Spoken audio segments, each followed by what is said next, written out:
Sa gitna ng COVID-19 pandemic noong 2020, pinangunahan po ng Central Luzon State University ang proyektong Let's Do Business upang palakasin ang kakayahan ng malilit na dairy goat racer sa produksyon, pagproseso ng gatas at pagninegosyo.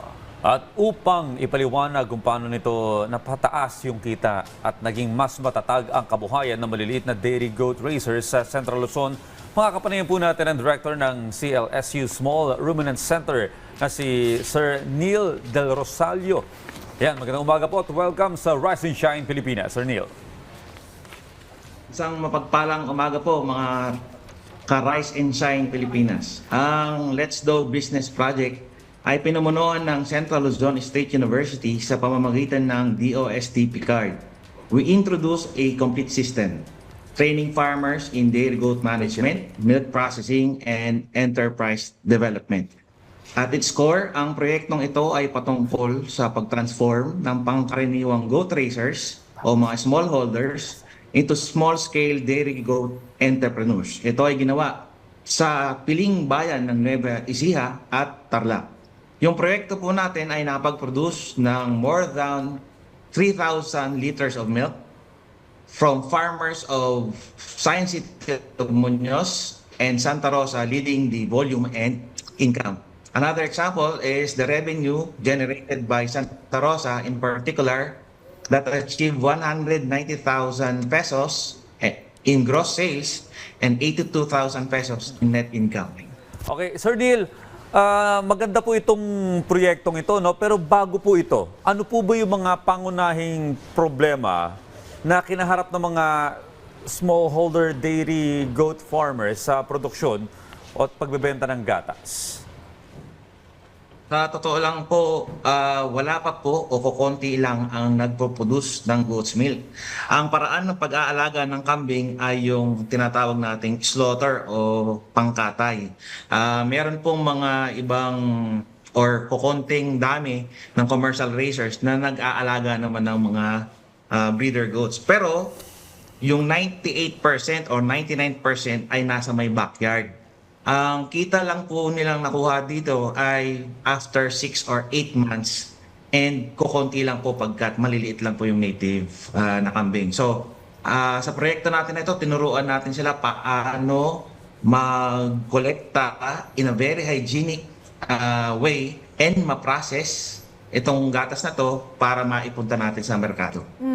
Well, Sir Neil, ano-ano naman po yung mga teknolohiya o sistema na ipinakalala po ninyo tulad po ng breeding, feeding at milk processing na talaga nakatulong po sa pagtaas ng produksyon po ng gatas? Right. So we started from the basics. Ang ginamit po natin dito, which is very unique, are upgraded goats. Meron po tayong tinatawag na mga foreign breeds, yun po yung mga, or dairy breeds, yun yung malakas magatas. Pero kukunti yung dami na yun, plus medyo mahal, hindi ma-afford ng ating farmer. So pinagamit natin upgrading technology, wherein yung native na inahin ay krinos sa may lahi, and they have produced yung in a way, mestizo na breed. And then, tinuruan natin kung paano sila maayos na magpakain para makakuha ng maayos na dami ng gatas. Pero, ang pinaka-center or sentro neto ay yung tamang pagkolekta ng gatas. Kasi yung gatas is a highly perishable product. So, how to get that from the farm to the consumers, yun yung ating tinutukan. Okay, well, Sir Neil, ano po yung naging epekto nito, no, ng proyektong to sa kita naman at kabuhayan ng mga naging benepisyaryong magsasaka? So, yung mga farmers po natin, nung nagsimula, hindi talaga yan nagagatas. So, from zero, wala silang kinikita pagdating sa pagbebenta ng gatas. So, after milking their goats, binigyan niya Sir Neil? pala natin sila ng 5 upgraded na kambing. Mula doon sa may 5 na yon ay nakapagbenta yung farmers natin from 200,000 na gross sales at ang net income naman yan ay around 97,000 pesos. For milking their goats from 3 months to 4 months. So, hindi pa natin dinagdag yung kita doon sa may naibenta nilang mga anak.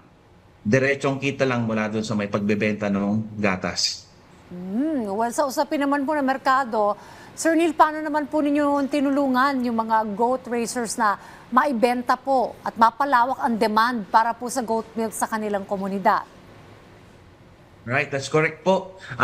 Kung hindi natin kasi sila tutulungan dyan, maaaring maka-experience sila, hindi nila mabenta ng maayos. So, kami po sa may Central Luzon State University ay meron din tayong goat herd dyan. Meron tayong 350 na kambing. And we experience yung nagagatas po natin. Walang problema sa merkado pagkat marami pong bisita, parang captive market. So, when we transferred the technology to the farmer, sabi namin, we're not sure kung yan po ay mabibili ng local market. So, tinuruan po natin yung mga farmers ano yung mga benefits ng drinking ng goat's milk and ano yung advantage niya over other kinds of milk. Yung mga traditional perceptions din po ng publiko na negative ay pinakilala natin sa mga farmers para po kaya nilang sagutin. Ang kagandahan po nito, with the volume of around 4 to 6 liters a day na production, yung expectation po namin na baka hindi makapagbenta ay contrary, kabaligtaran. Wala nga pong natitira dun sa napoproduce nila at wala rin pong nire-rep. Pagkat kung ano yung naproduce nila today ay kinakaya nilang i-market within their own locality.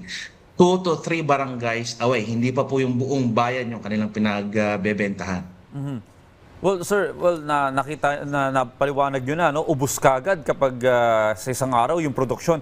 Pero sa tingin nyo, sir, gaano po kalaki yung potensyal ng dairy goat industry sa buong Pilipinas? Lalo na't kulang pa tayo sa lokal na produksyon ng gatas. Yun yung gusto natin subukan pag in-upscale natin ang production. With the small production, kayang-kayang i-observe. With 5 goats, ang kinikita ay this much. Paano kung mag-aalaga sila ng 10, 15, or 20 na kambing? We expect na lalaki rin yung kita. Ang tanong, mai-absorb ba ng local market yung mapuproduce nilang volume? Right now, wala kasing competitor yung ating goats milk. Kukunti ang supply. Pero ang publiko ay maraming nakakaalam dyan kung ano yung benefit ng goat milk. So marami pong naghahanap, wala nga lang maka-access. Generally, kung ang pag-uusapan po natin ay local milk production, napakalaki ng oportunidad pagkat karamihan ng ating dairy supply ay inaangkat natin sa bansa. So the opportunity for local milk production, not just milk, is very high. Alright, maraming salamat po sa pagbabahagi ng mahalagang impormasyon patungkol sa inyong proyekto na Let's Do Business, Mr. Neil Del Rosario.